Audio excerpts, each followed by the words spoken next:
Bonjour à chacune et à chacun, j'espère que vous allez bien. On se retrouve donc pour notre culte et on est heureux d'être ensemble pour partager la parole de Dieu et pour tout simplement compter sur le Seigneur dans ces temps étranges, un petit peu bizarres, mais Dieu connaît toutes choses et l'important pour nous, c'est toujours de lui faire confiance et de rester appuyé, fermement enraciné dans sa parole. Je vais vous inviter maintenant à un instant de recueillement et de prière afin que vraiment le Seigneur nous conduise ensemble dans cette méditation biblique. Seigneur notre Dieu, nous voulons prendre encore conscience ce matin de ta présence, de ton amour immense qui nous a sauvés au travers de Jésus-Christ et qui nous a permis de te connaître, de lire ta parole avec un regard éclairé non pas par notre propre compétence, propre intelligence ou nos capacités humaines, mais par ton Esprit Saint qui nous éclaire. Et encore en cette matinée, nous voulons nous tourner vers toi, nous voulons nous tenir devant toi. Je veux te prier pour mes frères et sœurs, mes bien-aimés, pour ceux qui sont fatigués, ceux qui sont fragiles ou éprouvés dans leur santé, ceux qui sont alités ou malades, afin que ta bonne main les guérisse. Je veux te prier pour ceux qui sont seuls et qui souffrent d'isolement ou de solitude, afin que là aussi la paix de Dieu garde leur cœur et leurs pensées en Jésus-Christ. Je prie afin que tous ceux qui sont là à écouter ce message puissent aussi lever les yeux vers toi et qu'ensemble nous puissions juste glorifier ton nom et avoir une attitude qui t'est agréable pour la seule et unique gloire de ton nom en Jésus-Christ. Amen. Amen.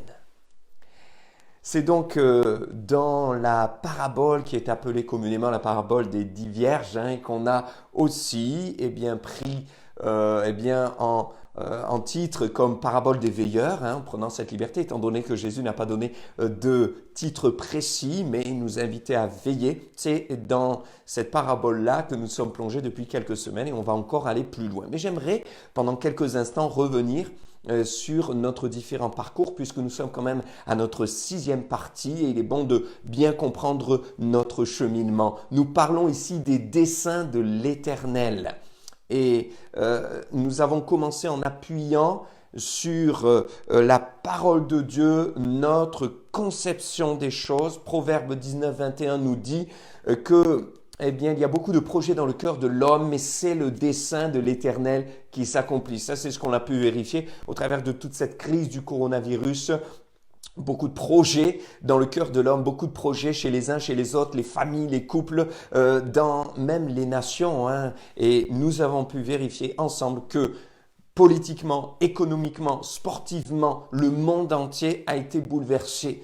Oui, il y a beaucoup de projets dans le cœur de l'homme, mais c'est le dessein de l'Éternel qui s'accomplit. Dans le Proverbe 33, verset 10, le psalmiste dit aussi que l'Éternel renverse les desseins des nations et qu'il anéantit les projets des peuples. Et on était amené à se poser la question, et maintenant ?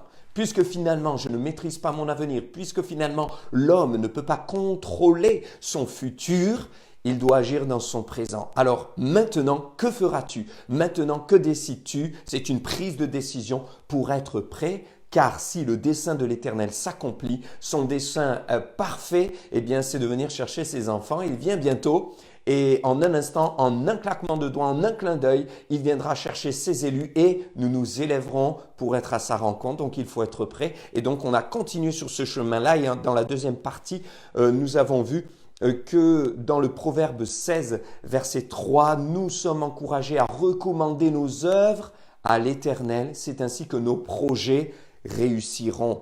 Là, nous sommes engagés à placer notre vie sous le joug de sa volonté. Plutôt que de faire, de projeter. Certes, il faut faire des projets, mais c'est différent de faire des projets sous le regard de Dieu en les soumettant à Dieu. C'est pour ça que l'apôtre Jacques dira au chapitre 4 et au verset 13, « À vous qui dites maintenant, demain j'irai dans telle ville, j'y passerai une année, je ferai ceci, je travaillerai, je gagnerai de l'argent. À vous qui dites cela, vous ne savez pas ce qu'un lendemain peut même engendrer. À vous qui dites cela, vous n'êtes qu'une vapeur qui paraît pour un temps et qui disparaît. Vous devriez dire plutôt, si Dieu veut, nous vivrons, si Dieu veut, nous ferons ceci ou cela. Donc il est important, maintenant que nous avons reçu cet grand enseignement du Seigneur avec le Covid, que finalement, on peut avoir beaucoup de projets, mais ce sont les projets de l'Éternel et ses desseins qui s'accomplissent, eh bien de dire maintenant, si Dieu veut, Seigneur, si tu le veux. Et à l'orée de cette saison estivale, je vous encourage, je nous encourage à dire, Seigneur, si tu le veux, je ferai ceci, cela. Si tu le veux, eh bien, l'Église reprendra à tel moment. Si tu le veux, eh bien, j'irai à tel endroit. Mais si tu le veux, je me place sous le joug de ta volonté. La troisième partie, eh bien, nous a amené au contexte de Matthieu 24 et de cette parabole des veilleurs, où nous voyons que sans cesse le Seigneur nous invite à être prêts. Si je me pose la question, si tu le veux Seigneur, est-ce ta volonté? Je dois aussi réaliser qu'il y a une chose qui s'accomplira et qui est dans sa volonté, eh bien c'est de venir nous chercher et c'est que nous soyons prêts. Dixit donc la parabole des veilleurs, Matthieu 25. Et tout le contexte de cette parabole nous invite à être prêts. Jésus dit sans cesse, tenez-vous donc prêts, car vous ne savez, personne ne sait d'ailleurs ni l'heure ni le jour, du retour du Seigneur, le jour où il reviendra. Nous sommes encouragés à cela et d'ailleurs, eh bien, la conclusion de cette parabole de Matthieu 25, c'est veiller et prier. Et la différence entre celles qui sont appelées les vierges sages et celles qui sont appelées les vierges folles, c'est que les folles n'étaient pas prêtes tout simplement. Ça, c'est l'enseignement général, essentiel et à retenir. Donc, dans la quatrième partie, nous avons précisé un peu ce qui faisait la différence entre celles qui étaient prêtes et celles qui n'étaient pas prêtes pour le retour du Maître. Et c'est qu'à un moment donné, elles ont pu exprimer d'elles-mêmes « nos lampes s'éteignent ». Elles ont perdu la flamme. Et rappelez-vous de cet encouragement et cette exhortation que le Seigneur nous lance. Ne perds pas ta flamme. Ne perdons pas notre flamme. Dans Hébreux chapitre 1, verset 7, il nous est dit que l'Éternel Dieu fait des anges, il a fait de ses anges des esprits et de ses serviteurs des flammes de feu. Alors ne perdons pas notre flamme. Dans Matthieu 12, verset 20, il est dit qu'il ne brisera pas le roseau cassé et même il n'éteindra pas le lumignon qui fume. Alors s'il n'y a plus qu'un lumignon, une petite mèche, en revenant au cœur de la présence du Seigneur, près de notre Sauveur, de notre berger, dans sa présence et dans une communion intime et profonde, il rallume la flamme, il ranime ma flamme, comme ce vieux petit cœur que beaucoup d'enfants ont chanté et que vous avez peut-être aussi entonné dans les écoles du dimanche, etc. J'en ai fait partie et qu'on n'oubliera jamais, je pense. Ma petite flamme, je la ferai briller. Une humble flamme, une humble lumière, mais une lumière qui brille jusqu'au bout. Ne perds pas ta flamme. Et puis dans la cinquième partie, on avait vu le besoin criant d'huile. Car si la flamme s'est éteinte, c'est parce que l'huile a diminué, qu'à un moment donné, les vierges folles n'en avaient plus. D'ailleurs, elles ont demandé aux sages, donnez-nous de votre huile. Et les sages ont dit, non, on ne peut pas. Donc, il y a un besoin criant d'huile. Et dans le monde dans lequel on est, dans notre société, dans notre monde moderne, il y a un besoin criant d'huile. Et on avait vu ensemble que l'huile, eh bien, représente d'une manière générale la communion avec le Seigneur. Une intimité véritable et authentique avec le Seigneur Jésus-Christ. Il y a la lampe, qui est un outil, mais l'huile, eh bien, c'est ce qui nous permet d'être connus de Dieu et connus du Seigneur Jésus-Christ. Dans Matthieu 25, au verset 12, justement, le Maître dira à celles qui ne sont pas prêtes, « Je ne vous connais pas ». Et ça, bien sûr, eh bien, ça nous ramène à ces textes que Jésus avait lui-même déjà cités dans Matthieu, par exemple, chapitre 7, et au verset 23, où il dira à des gens qui prétendent avoir fait des miracles, chassé des démons en son nom, Jésus dira « Je ne vous ai jamais connu ». Et un petit peu plus tôt, au verset 21, il précisera « Ce ne sont pas ceux qui disent « Seigneur, Seigneur » qui hériteront du royaume des cieux et qui seront sauvés, mais ceux-là seuls qui font la volonté de mon Père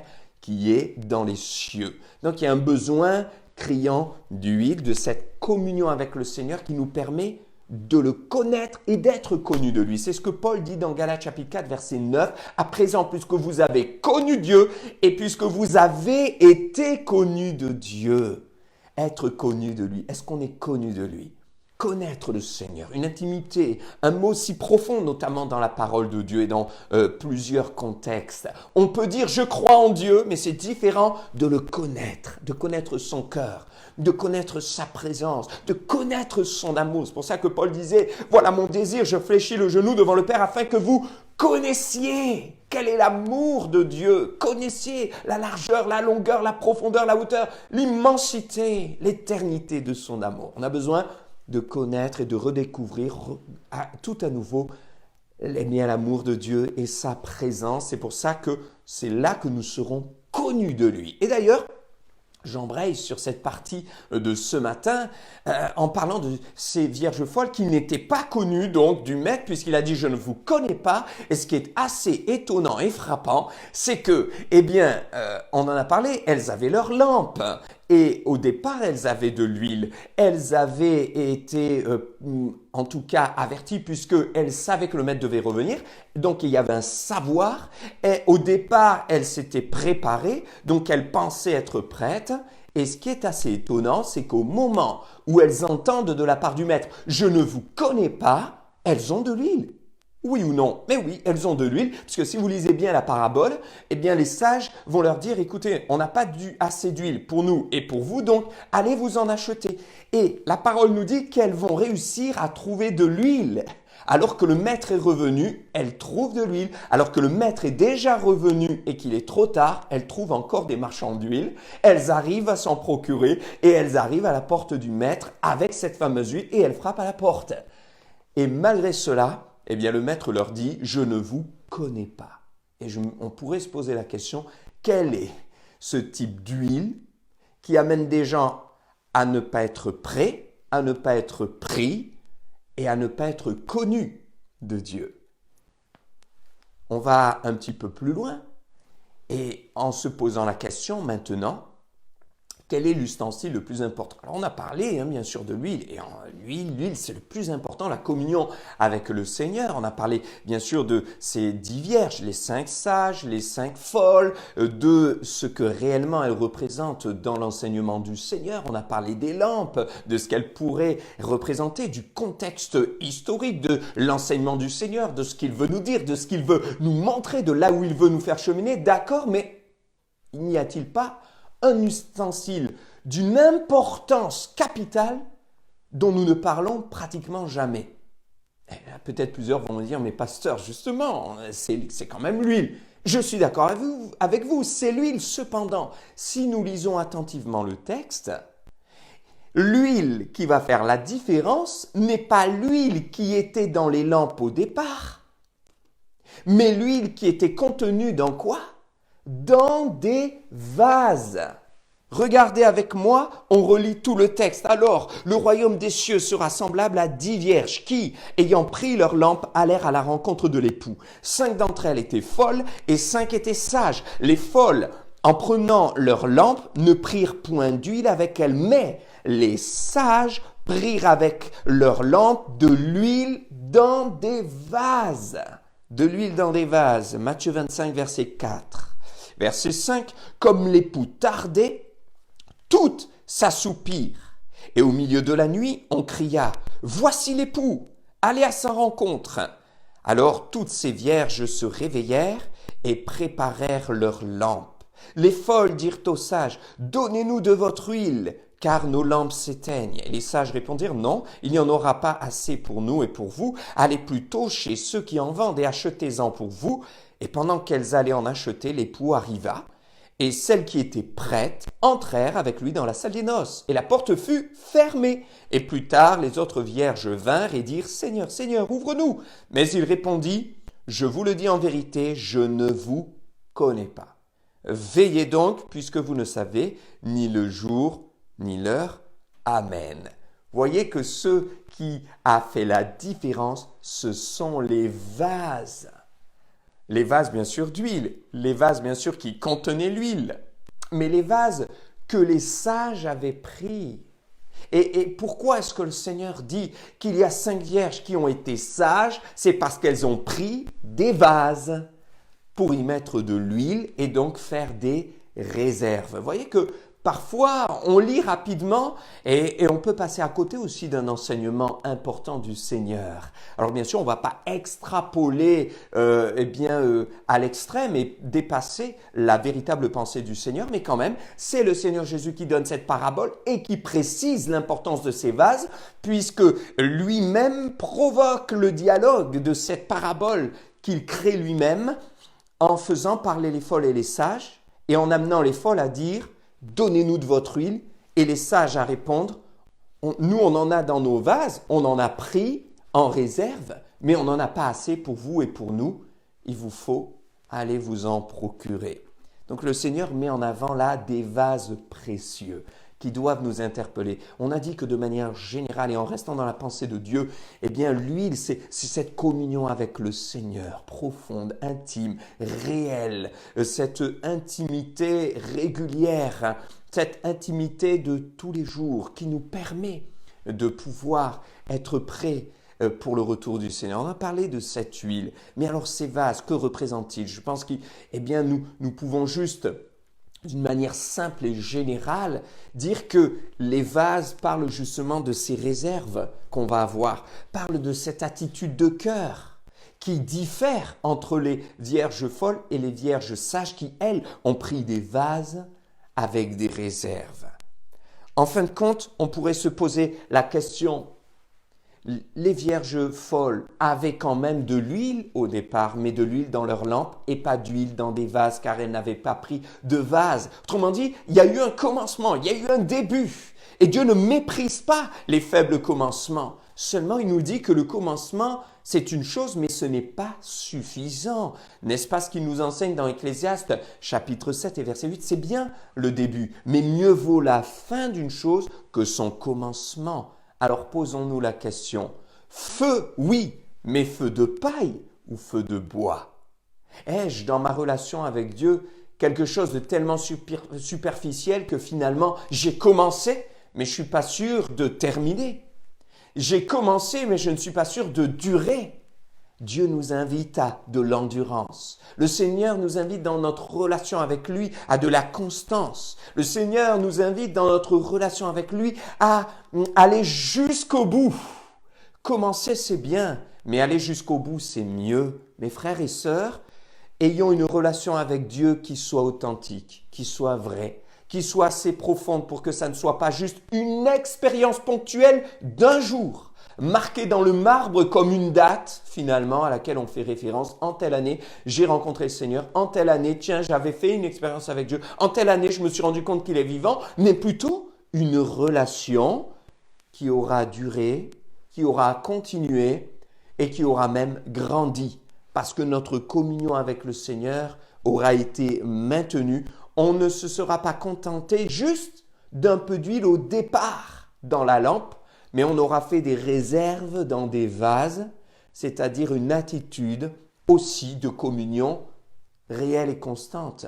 Lorsque le Seigneur parle de le connaître en profondeur, de le connaître réellement, il parle forcément de ce dialogue, de cette vie de prière. Il ne s'agit pas non plus de décompter les minutes et de se mettre la pression, mais lorsqu'on a connu quelqu'un il y a si longtemps, pouvons-nous dire aujourd'hui, je le connais, si on n'a jamais repris contact avec lui, si on a une image de lui que très vague et très ancienne? Connaître quelqu'un, c'est aussi dans la notion de temporalité et de présentiel.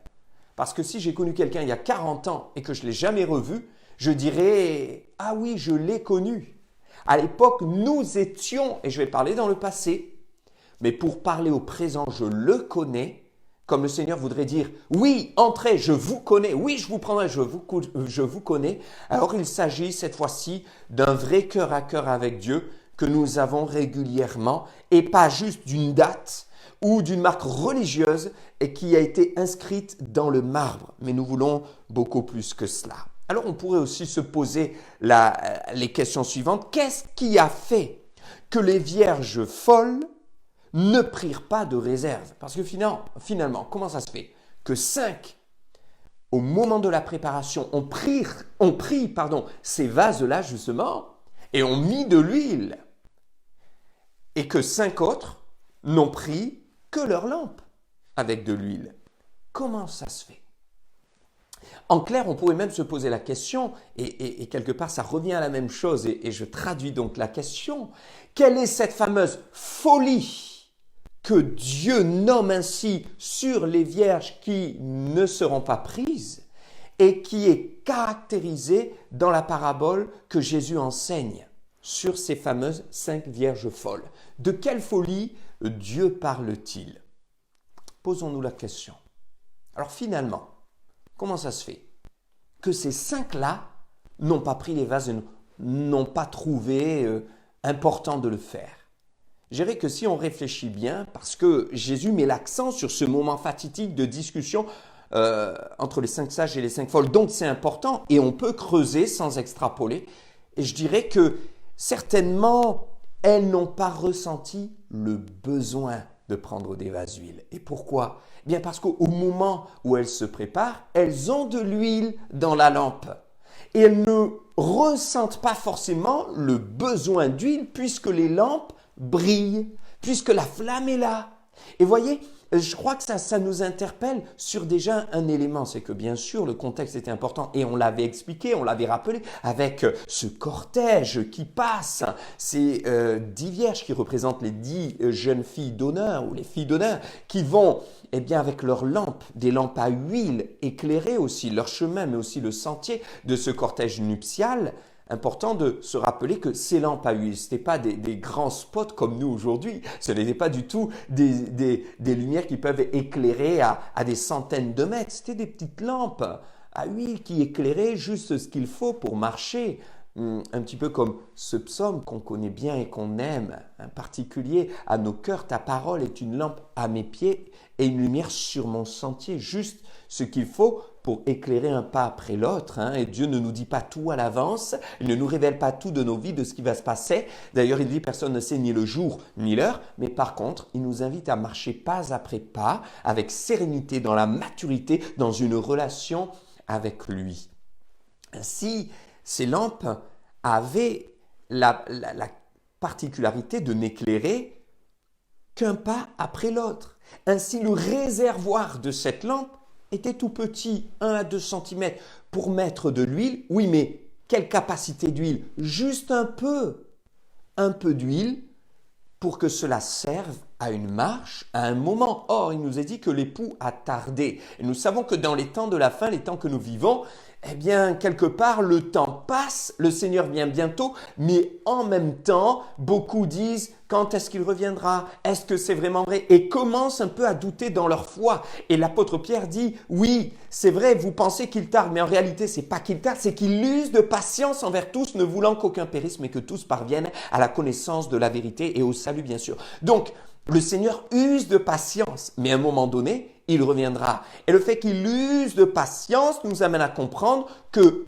une petite expérience superficielle ne suffit pas. Un peu d'huile du moment, du début avec la lampe ne suffisait pas. Il fallait des réserves d'huile, il fallait des vases précieux, des vases d'huile, des vases qui allaient permettre d'alimenter quand? Régulièrement la lampe. Parce que si le diamètre de cette lampe à huile est petit, eh bien, cela nous enseigne que pour que la lampe brille, pour que la flamme ne s'éteigne pas, il fallait l'alimenter, cette lampe, régulièrement. Et ça nous parle d'une vie régulière avec le Seigneur.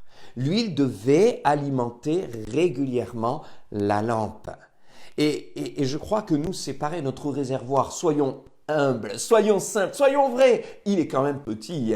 Et d'un jour à l'autre, on peut être si heureux et puis si malheureux, si joyeux et si triste, si encouragé et si découragé, plein de joie, plein d'entrain et le lendemain, patatras, ça va pas. On peut avoir une forme extraordinaire et le lendemain, il s'est passé quelque chose, un virus qui passe par là, un mal de dos, une douleur et on est à plat. Et qu'est-ce qui se passe? On a besoin régulièrement de se renouveler. On a besoin continuellement de ce réservoir d'huile et de communion avec le Seigneur. Alors mes frères et sœurs, quand il y a une souffrance, un fardeau, un souci, problème de famille, une difficulté avec les enfants, mauvaise nouvelle familiale, complications financières, toutes ces choses nous rappellent que c'est tous les jours qu'il faut venir au pied de la croix pour se décharger de tous nos soucis. L'apôtre Pierre n'avait pas dit « déchargez-vous une fois pour toutes ». Nous sommes sauvés, nous avons demandé pardon et nous croyons une fois pour toutes au Seigneur Jésus et on ne revient pas en arrière, mais quant aux soucis, aux souffrances, aux douleurs, aux problèmes, nous sommes encouragés à nous décharger constamment au pied de la croix. Et si je me suis déchargé d'un gros souci, peut-être que le lendemain, je vais devoir à nouveau me décharger de cela. Peut-être avez-vous été blessé, vous avez demandé pardon au Seigneur Jésus et vous vous êtes déchargé de ce fardeau, de ce poids, de cette amertume, de cette souffrance, de cette blessure. Et vous vous êtes senti libre. Et le problème, c'est que 2 jours après, vous avez l'impression que vos pensées recommencent à naviguer dans ces soucis-là, cette amertume. Et vous avez l'impression que c'est pas terminé. Vous vous culpabilisez en disant « mais je croyais que j'avais pardonné, comment ça se fait ?» Le Seigneur veut ôter cette culpabilité de vos cœurs en vous disant « mais vous êtes simplement des êtres humains. On est juste des disciples en apprentissage. » Et le diable vient avec ses flèches enflammées de pensées pour nous ramener vers la rancune et vers le passé. Et c'est là qu'il faut à nouveau se décharger. On a donc là un enseignement, je crois, de grande utilité pour nous, c'est de nous décharger régulièrement de tous nos soucis, de tous nos fardeaux. Et cette pensée revient, eh bien je la décharge, je la dépose au pied de la croix. Déchargez-vous sur lui de tous vos soucis, car lui-même saura prendre soin de vous. 1 Pierre chapitre 5 et verset 1. Alors, maintenant, se décharger, mais aussi se renouveler, recharger les batteries. Se décharger, recharger les batteries, mais aussi un cœur à cœur avec le Seigneur pour entretenir cette huile, cette flamme, afin qu'elle ne s'éteigne pas. Lui parler, l'écouter. Alors il ne s'agit pas, encore une fois, d'un nombre d'heures, d'un nombre de minutes qui va mettre une pression, un joug, un calcul religieux et une compétition. Tiens, moi j'ai jeûné et prié 1h30. Moi j'ai jeûné et prié 3 jours. Moi j'ai jeûné et prié 10 jours. Moi 21 jours. Moi 40 jours. Moi je sais prier 2 heures d'affilée. Moi je sais prier 4 heures d'affilée. Vous voyez tout ça, ça n'a pas de sens devant le Seigneur. Il ne va pas comptabiliser et comparer les gens en fonction du nombre d'heures de prière, mais voilà, il s'agit d'un cœur à cœur avec le Seigneur. Donc, les folles n'ont pas ressenti le besoin d'huile parce qu'elles en avaient dans leur lampe qui brillait. Et mes frères et sœurs, comprenons que ce n'est pas parce que nous ne ressentons pas le besoin que nous n'en avons pas besoin.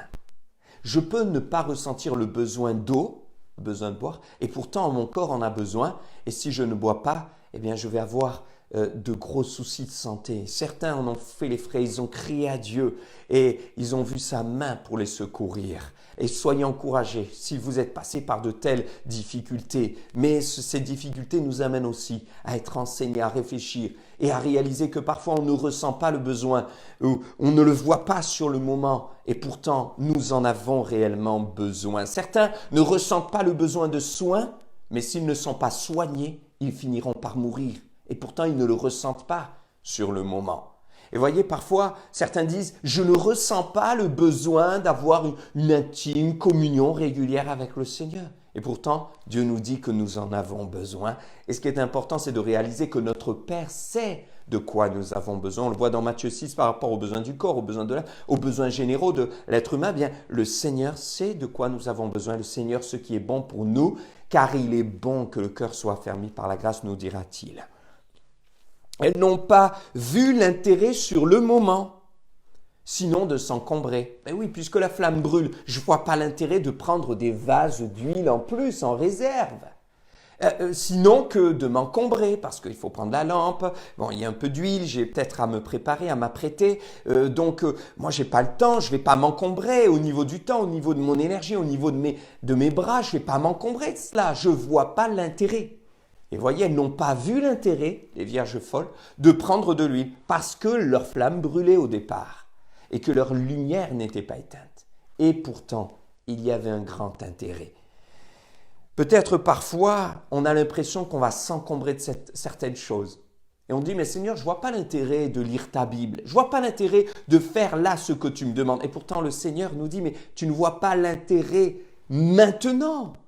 Mais moi, je vois plus loin. Et c'est important de marcher par la foi, en se disant, mais Seigneur, si tu me le dis, c'est que c'est important pour moi, même si sur le moment, moi, je ne vois pas l'intérêt. Toi, tu connais mes besoins, tu connais la vérité. Elles n'ont pas non plus connu de suite l'utilité. Et même les sages, elles n'ont pas vu de suite, elles n'ont pas pu de suite vérifier l'utilité de ces vases, puisque les vases n'auront été utiles qu'à la fin.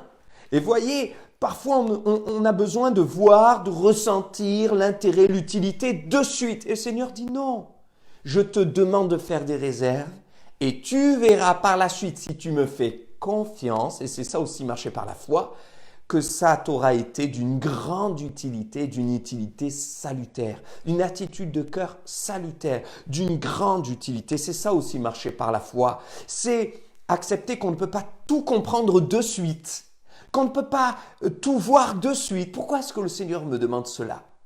Pourquoi maintenant? Mais de dire je te fais confiance, si c'est utile et important pour toi. Et à l'inverse, maintenant comparons l'attitude des vierges sages, eh bien elles ont anticipé, elles ont préparé, elles se sont préparées. Voilà pourquoi elles ont pris des vases d'huile en plus, des vases précieux. En fait, elles ont choisi d'anticiper. Sur le moment, elles non plus n'en avaient pas besoin. Elles non plus ne ressentaient pas forcément le besoin. Elles non plus ne voyaient pas forcément que sur le moment, elles en avaient besoin. Par contre, elles avaient compris l'utilité. Elles avaient anticipé. En clair, elles avaient choisi de regarder plus loin que le bout de leur nez. Ça nous parle de l'espérance. Et un croyant qui a une communion avec le Seigneur, qui entretient cette huile et qui a des vases de réserve, c'est quelqu'un qui a un regard vers l'espérance. Il regarde plus loin que le bout de son nez. Il sait que Jésus vient bientôt. Je ne parle pas de l'espoir. L'espoir, c'est temporel. L'espoir, ça concerne des situations de la vie. Tiens, par rapport à mon travail, par rapport à ma santé. Et on a raison de croire et d'avoir foi dans le Seigneur dans ces domaines. Mais le Seigneur veut nous amener beaucoup plus loin, beaucoup plus profond. C'est pas l'espoir, c'est l'espérance. Et l'espérance, c'est de dire, quoi qu'il arrive ici-bas, j'ai une espérance, Jésus vient bientôt et je serai avec lui dans le ciel. Donc j'anticipe, je fais des réserves, même si elles ne me sont pas encore d'utilité aujourd'hui. Et puis elles ont choisi donc d'anticiper, de se préparer, de regarder plus loin que le bout de leur nez et de comprendre qu'il y a un prix à payer. Pourquoi? Eh bien parce que le fait de prendre alors que les vases, de les préparer avec de l'huile à l'intérieur, alors que sur le moment, elles n'ont pas l'utilité, sur le moment, elles n'en ressentent pas le besoin, sur le moment, elles ne voient pas l'intérêt, en tout cas les sages ont vu l'intérêt pour après, eh bien ça encombre parce qu'il faut prendre la lampe, l'huile, il faut prendre les vases, il faut les préparer, ça prend du temps. Donc vous voyez, ça encombre, enfin, il y a un prix à payer, il y a une contrainte. Et je voudrais nous rappeler une chose, l'évangile c'est merveilleux, l'évangile c'est la liberté, l'évangile c'est beau, Jésus dira l'évangile c'est gratuit, le salut ne se fait pas par les œuvres, mais tout cela ne signifie pas qu'il n'y a pas de prix à payer. Tout cela ne signifie pas qu'il n'y a aucune contrainte. Bien sûr, quand on parle de prix à payer, on ne parle pas d'argent. Et voyez que les folles ont pu, avec de l'argent, se procurer de l'huile, mais elles n'avaient pas payer le bon prix. Le prix était à payer avant et c'était plus un prix de consécration, un prix d'anticipation, le prix d'avoir réfléchi, d'avoir fait des réserves et d'avoir pris des vases avant. Jésus avait dit, vous voulez me suivre, c'est bien, mais si quelqu'un veut me suivre, il faut qu'il renonce à lui-même, qu'il se charge de sa croix, qu'il me suive. Ça veut dire que la vie avec Dieu, elle est formidable, mais il y aura des épreuves. Il y a des difficultés, il y a un prix à payer pour entretenir cette communion avec le Seigneur. Le fait d'anticiper, le fait de ne pas se relâcher. Quand je me relâche, eh bien je reviens au Seigneur, car c'est celui qui persévérera jusqu'à la fin qui sera sauvé. Le Seigneur est avec nous, le Seigneur est avec vous, et nous sommes encouragés, eh bien, à prendre à cœur et à prendre soin de ces vases précieux. Les vases qui nous permettent d'anticiper, les vases qui nous permettent de nous préparer, les vases de la prévenance, les vases qui nous permettent d'entretenir régulièrement cette relation avec le Seigneur. Des choses simples, mais un cœur à cœur avec Dieu. Je nous encourage à aller de l'avant, à persévérer en nous rappelant une chose, c'est que Dieu nous a donné le Saint-Esprit. Et Jésus avait dit, je ne vous laisserai pas orphelin. Donc on n'est pas seul. Hein. Et le Saint-Esprit est là pour nous rappeler, pour nous éveiller, pour nous interpeller, pour nous dire attention. Maintiens ta relation avec le Seigneur. Je suis avec toi, je veux t'encourager, je veux que nous marchions ensemble, je veux marcher avec toi et toi avec moi, main dans la main. Une relation intime et vraie, profonde et régulière, qui a été d'ailleurs la réalité des hommes et des femmes de foi que Dieu nous donne en exemple. Et bien sûr, notre exemple parfait, et je termine par là, c'est Jésus-Christ. Et jusqu'au bout, même à la croix, même dans la souffrance, même dans la crucifixion, il parle au Père. Il est en communion avec le Père. Que le Seigneur vous bénisse abondamment et qu'il nous permette d'entretenir avec simplicité, avec vérité, avec profondeur, cet amour pour lui, cette relation avec lui, et de préparer des vases et de ne pas nous en tenir simplement à une expérience du passé. Que le Seigneur nous encourage ensemble et qu'il vous garde dans sa paix. On va prier ensemble maintenant. Nous voulons te rendre grâce et gloire, Seigneur, pour ces temps qu'on a partagés ensemble, des temps précieux, comme ces vases qui sont précieux, parce qu'ils nous parlent de cette attitude qui anticipe, de cette attitude aussi de foi qui croit en tes paroles, où tu nous as dit « je viens bientôt, je reviendrai vous chercher » et on y croit. Et parce qu'on y croit, on te fait confiance et nous choisissons de prendre avec nous des vases d'huile qui nous permettront de tenir dans le temps et d'entretenir régulièrement notre relation avec toi, qui nous permettront de regarder et de lever les yeux vers le Seigneur en tout moment, dans les moments difficiles, dans les moments pénibles, dans les moments de maladie, de souffrance. Seigneur, nos yeux seront sur toi parce qu'il y aura constamment de l'huile dans nos vases et dans nos lampes. Constamment de l'huile dans les vases pour alimenter nos lampes, une relation avec toi. Merci pour ta fidélité, merci pour ta présence et merci pour le Saint-Esprit qui est là avec nous tous les jours pour nous interpeller, pour nous rappeler à l'ordre, pour nous consoler, pour nous accompagner, pour nous fortifier, pour nous permettre non pas juste d'avoir fait une expérience, non pas juste d'avoir commencé, mais d'aller jusqu'au bout et d'être prêt lors de ton retour. À toi la gloire en Jésus-Christ. Amen. Amen. Que le Seigneur soit béni pour tout ce qu'il nous communique, pour sa paix et son amour. Nous prions les uns pour les autres et nous savons que vous priez pour nous et cela est d'un grand soutien. On se sent porté dans la prière. Une chose est sûre, c'est que nous demeurons dans la paix. Le Seigneur est fidèle, il règne et ses desseins s'accompliront. Il est au contrôle de toutes choses. Soyez abondamment et puissamment bénis. À très très bientôt.